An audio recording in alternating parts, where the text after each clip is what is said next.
Unit 9 का next topic है हमारा कैपेसिटर और एंड कैपेसिटेंस। सबसे पहले हमें पता होना चाहिए कैपेसिटर क्या होता है, फिर हम बात करते हैं कैपेसिटेंस की।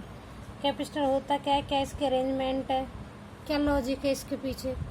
तो हमारा कैपेसिटर क्या होता है, लास्ट क्लास में हमने बताया आपको, लास्ट वीडियो में, कि जब भी हम किसी चार्ज को इनफाइनाइट से किसी दूसरे चार्ज के इलेक्ट्रिक फील्ड में लाते हैं तो हमें कुछ एक्स्ट्रा वर्क करना पड़ता है। उस एक्स्ट्रा वर्क को ही हम क्या कहते हैं, पोटेंशियल। तो इसका मतलब क्या है कि अगर हम कोई भी चार्ज रखते हैं तो वहाँ पे एक पोटेंशियल जनरेट हो जाता है।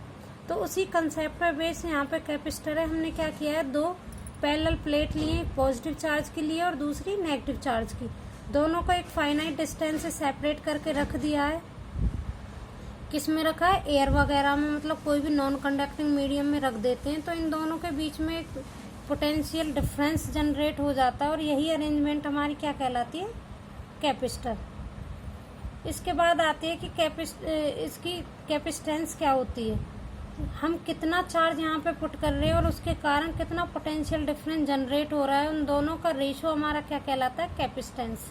जैसे यहाँ पे हमने नोट भी किया है, तो यहाँ पे हमारा कैपेसिटेंस क्या है, charge held divided by potential.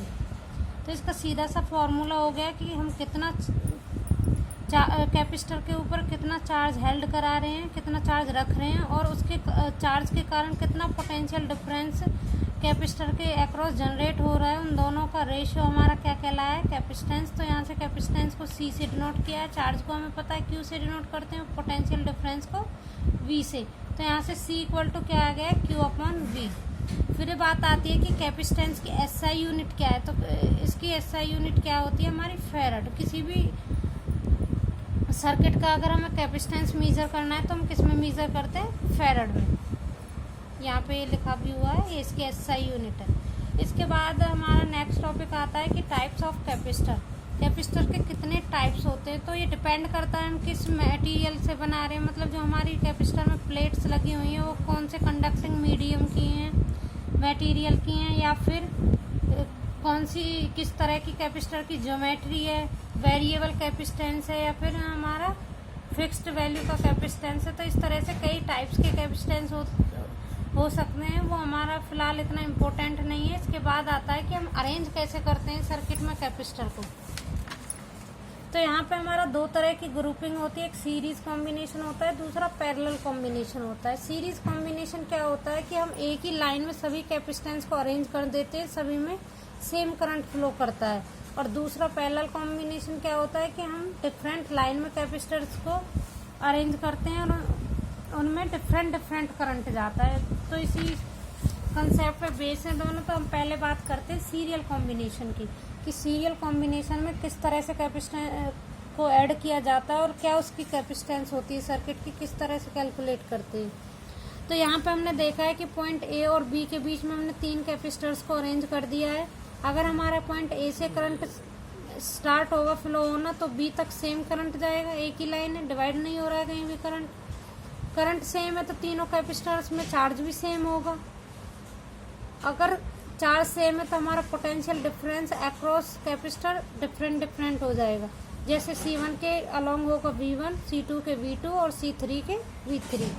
अगर हम इस सर्किट का टोटल कैपेसिटेंस निकालें तो उसे डिनोट करेंगे हम V से और तीनों को हम ऐड कर लेंगे। तो V इक्वल टू क्या हो गया, V1 plus V2 plus V3। ये इसे इक्वेशन 1 लेके चलते हैं। फिर हमारा फॉर्मूला क्या था कैपेसिटेंस का, चार्ज अपॉन में पोटेंशियल डिफरेंस। तो C इक्वल टू हो गया Q/V। अगर हम फर्स्ट कैपेसिटेंस के लिए लिखें तो कैपेसिटर के लिए लिखें तो कैपेसिटेंस क्या हो गई, C1 और वोल्टेज क्या हो गई, V1।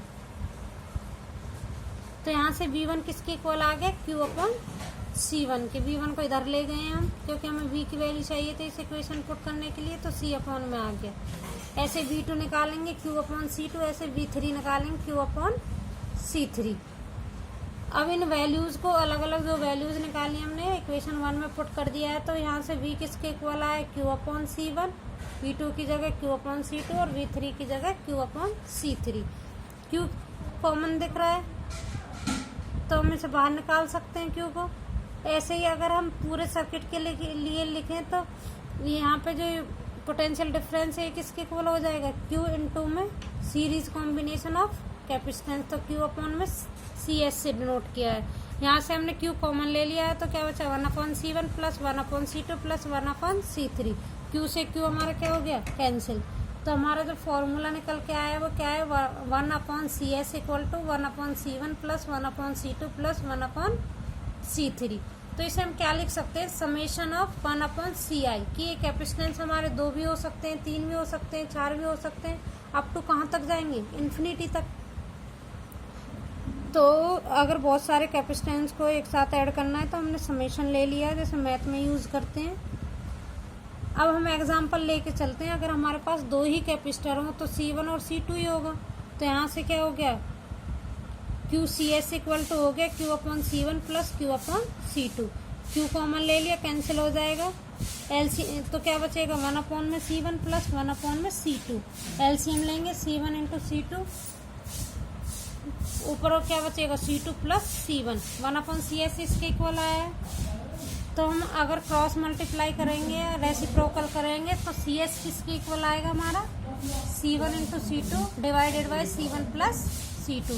तो ये फॉर्मूला निकल के आ जाता है। अगर हमारे पास 2 कैपेसिटर और सीरीज में लगे हुए हैं तो हम डायरेक्ट ये फॉर्मूला यूज करके कैपेसिटेंस निकाल लेंगे सर्किट की। नेक्स्ट आता है हमारा पैरेलल कॉम्बिनेशन। पैरेलल कॉम्बिनेशन में हम क्या करते हैं पैरेलल कॉम्बिनेशन में हम क्या करते हैं 3 कैपेसिटर लिए सेम पिछले वाले केस की तरह और तीनों को एक दूसरे के ऊपर नीचे अरेंज कर दिया है। तो ये जो इस तरह का जो हमारा अरेंजमेंट होता है हम उसे क्या बोलते हैं पैरेलल कॉम्बिनेशन। यहाँ पे पॉइंट ए से करंट अगर हम स्टार्ट कराएं फ्लो कराना तो 3 पार्ट्स में डिवाइड हो जाएगा क्योंकि यहाँ पे 3 ब्रांच दिखाई दे रही है आपको, तीनों में कुछ कुछ करंट जाएगा और वापस बी पॉइंट पे कैलकुलेट करेंगे तो फिर से आके सेम आई करंट ही हो जाएगा क्योंकि यहाँ पे फिर से इकट्ठा हो गया वो। इसी तरह से अगर तीनों ब्रांच में करंट डिफरेंट है तो हमारा चार्ज भी क्या हो जाएगा डिफरेंट हो जाएगा। तो हमारा टोटल चार्ज क्या है यहाँ पे Q तीनों ब्रांच में गया है। फर्स्ट में Q1, सेकंड में Q2 और थर्ड में Q3। अगर हमारे यहाँ पे करंट और चार्ज डिफरेंट है तो पोटेंशियल डिफरेंस क्या हो जाएगा सेम हो जाएगा। तो तीनों के अलग हम पोटेंशियल डिफरेंस निकालेंगे तो क्या आएगा V ही आएगा। तो यहाँ पे हम इक्वेशन लिख सकते हैं जैसे पिछले वाले केस में लिखी थी, वहाँ पे हमने पोटेंशियल डिफरेंस के लिए लिखी थी, यहाँ पे हम चार्ज के लिए लिखेंगे क्योंकि यहाँ पे चार्ज डिफरेंट है। जो डिफरेंट होता है उसी की इक्वेशन को लिखते हैं। तो टोटल चार्ज इक्वल टू क्या हो गया Q1 plus Q2 plus Q3। इसे क्या ले लिया इक्वेशन 1।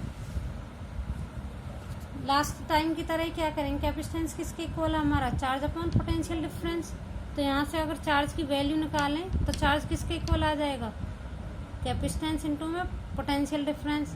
अब कैपेसिटेंस सभी के लिए अलग अलग होगा, चार्ज भी अलग अलग है। तो यहाँ से Q1 किसके इक्वल आएगा C1 इंटू V।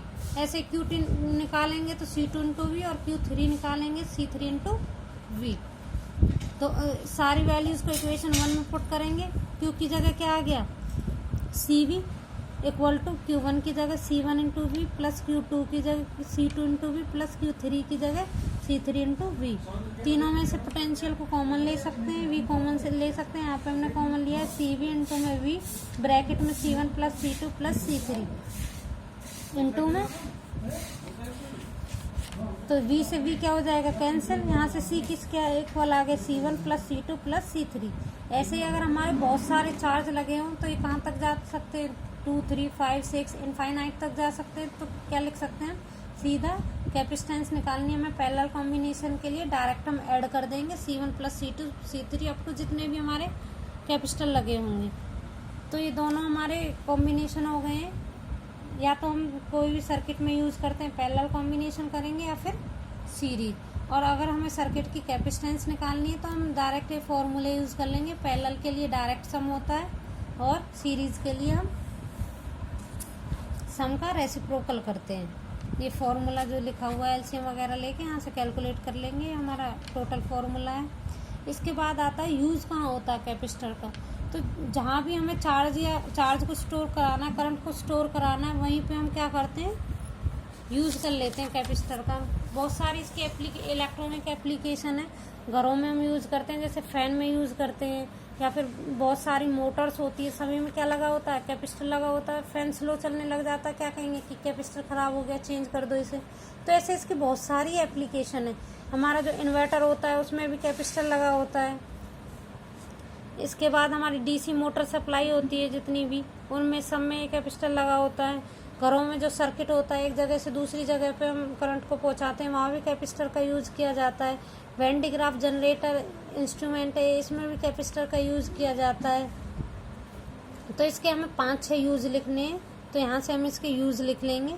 तो यहाँ पे ये यूनिट ख़त्म हो जाती है। अगर तुम्हें किसी भी टॉपिक में डाउट है तो आप मुझे डाउट क्लास में बता सकते हो।